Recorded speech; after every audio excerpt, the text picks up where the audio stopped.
Welcome to Edu Law Commerce Hub, your one-stop for law, commerce, and education insights. नमस्कार. भारतीय राजकारणामध्ये काही असे खटले आहेत ज्यांनी सगळी समीकरणच बदलून टाकली. असाच एक महत्त्वाचा खटला म्हणजे एसआर बुम्मई विरुद्ध भारतीय संघ. या एका केसने केंद्र आणि राज्यांच्या नात्यांची व्याख्याच कायमची बदलून टाकली.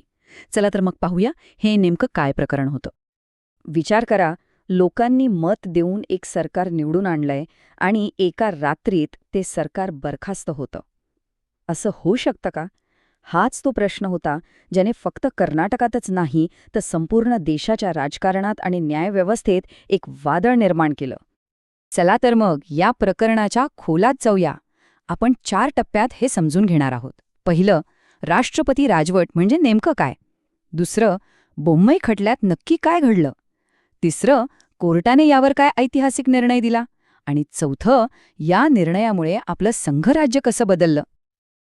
या संपूर्ण प्रकरणाच्या केंद्रस्थानी आहे आपल्या संविधानातलं एक असं कलम जे जेवढं शक्तिशाली आहे तेवढंच वादग्रस्तही ठरलंय.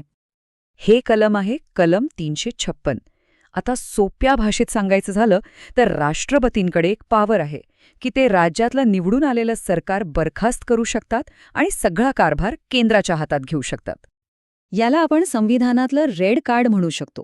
जसा फुटबॉलमध्ये कसं गंभीर फाऊल झाल्यावर खेळाडूला बाहेर काढतात तसंच काहीसं. पण हा अधिकार काही रोज रोज वापरायचा नव्हता. तो फक्त अपवादात्मक आणि गंभीर परिस्थितीसाठी होता.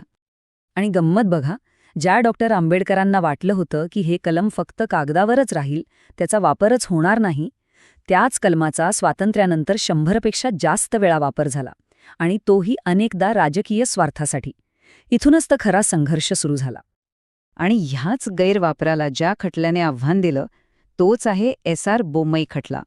ह्या खटल्याने या घटनात्मक संघर्षाला एक निर्णायक वळण दिलं. तर झालं असं, गोष्ट आहे 1989च्या कर्नाटकची. काही आमदारांनी राज्यपालांना पत्र दिलं की आम्ही सरकारचा पाठिंबा काढतोय. मुख्यमंत्री एसआर बुम्मई म्हणाले, काही हरकत नाही, मी विधानसभेत माझं बहुमत सिद्ध करतो. पण त्यांना ती संधीच मिळाली नाही. राज्यपालांनी थेट राष्ट्रपती राजवटीची शिफारस केली आणि निवडून आलेले सरकार पडलं. हा निर्णय वादग्रस्त ठरणारच होता. आणि इथेच खरा मुद्दा होता, बहुमत कुठे ठरवायचं? राज्यपालांच्या बंद खोलीत काही कागदांवर की विधानसभेत लोकांच्या प्रतिनिधींसमोर? हा प्रश्न फक्त एका सरकारचा नव्हता, हा प्रश्न होता लोकशाहीच्या आत्म्याचा. आणि हाच प्रश्न घेऊन बुम्मई गेले थेट सुप्रीम कोर्टात.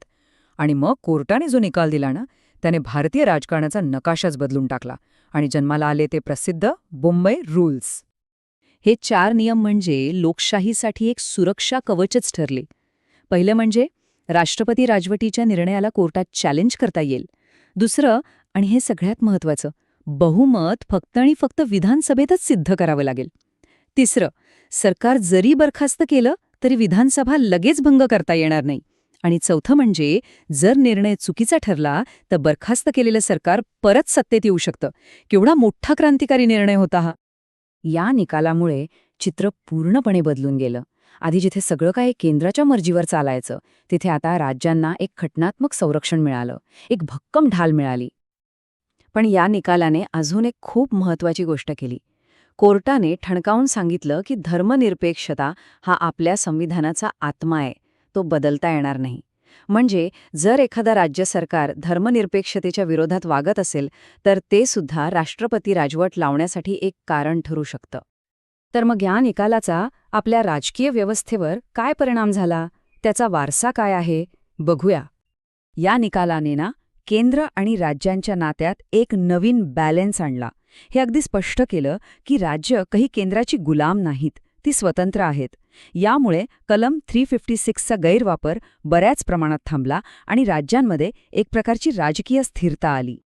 थोडक्यात सांगायचं तर बुम्मई खटल्याने आपल्या लोकशाहीला खूप मजबूत केलं. पण जाता जाता एक प्रश्न मनात येतोच, या निकालाने जी एक लक्ष्मण रेषा आखून दिली होती ती आज खरंच पाळली जाते का? आणि आजच्या बदलत्या राजकारणात केंद्र आणि राज्यांमधलं हे नाजूक संतुलन टिकवून ठेवण्यासाठी आपल्यासमोर कोणती नवीन आव्हानं उभी आहेत यावर नक्कीच विचार करायला हवा.